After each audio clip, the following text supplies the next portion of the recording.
Back here at home this morning, Hartford Public Schools is facing some new questions about its finances. The superintendent and the mayor say the district needs help from the state to close a nearly $75 million budget gap. But the state just released a report that there's a surplus of money in Hartford Public Schools.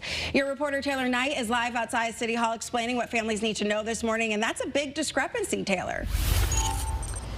Well, this is a battle between the city of Hartford and the state's Board of Education. The state is now conducting a financial audit questioning that $75 million deficit.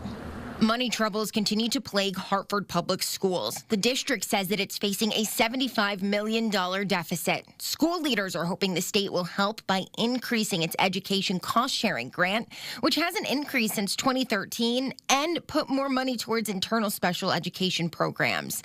But instead, the state is conducting a financial audit of Hartford Public Schools. So far, the state says there's actually a $2.5 million surplus. Superintendent Townsel is calling that a miscalculation and is preparing for a deficit. He says cutting positions is off the table, something Hartford parents agree with. Day in, day out, we are feeling the cuts. It is drastic. We are tired. We're serving multiple roles. She also urged parents to attend the Hartford Board of Education's budget meeting later this month, and the final budget vote will be happening in May. Your reporter live in Hartford, Taylor Knight, Channel 3 Eyewitness News. All right, Taylor, thank you.